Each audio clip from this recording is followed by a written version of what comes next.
Abuse. Where does abuse come from, and how can one resolve it?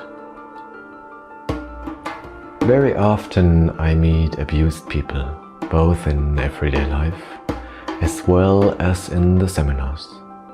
Mostly women, but not only.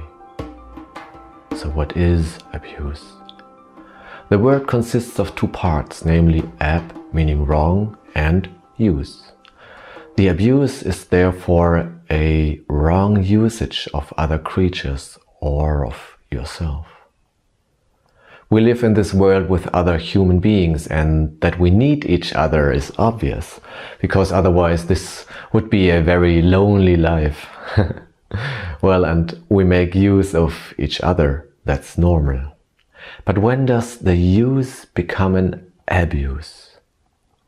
Well, always if the more powerful being uses violence to force the weaker person to do something that only the stronger one wants. Violence, well, there's obvious violence, for example, physical violence, but also in more subtle forms like manipulations, for example. But also by systems. For example, capitalism is in its entire global structure an abusive structure that I understood as a MBA at a very early stage.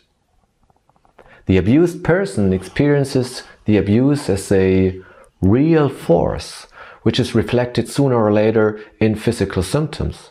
And there are even unique situations of abuse which immediately cut a deep notch into the victim. And strangely enough, those notches seem to attract magically more abuses, as if they wanted to call attention to which rests in the dark so it can be redeemed.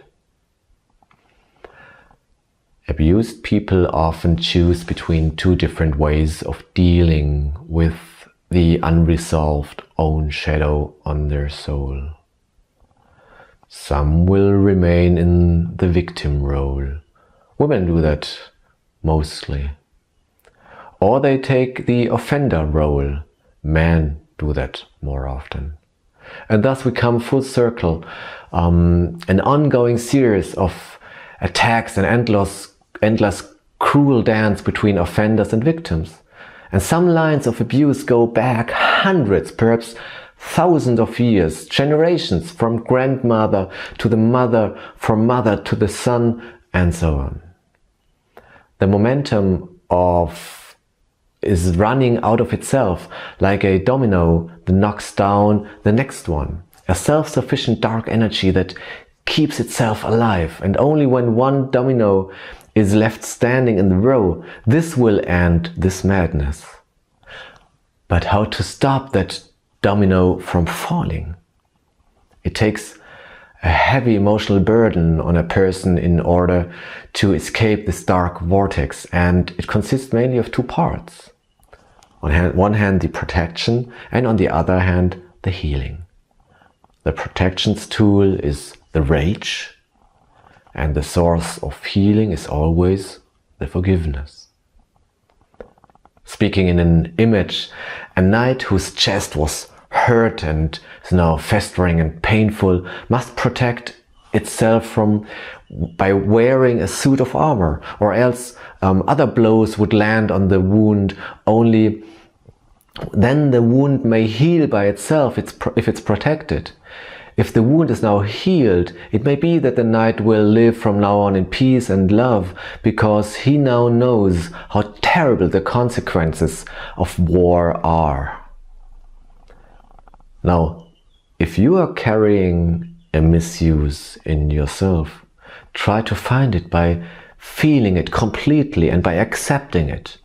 And from this presence, you now meet the unresistible decision to protect yourself, if necessary with a righteous anger. Hands off! I will not have that, right? But that's just the first step. Would you not go further? You became what you fear the most. You would be the offender of the people who have nothing to do with your original abuse. So, the second step is forgiveness. Only that can heal the wound. Practice yourself in compassion for the being who has done something to you.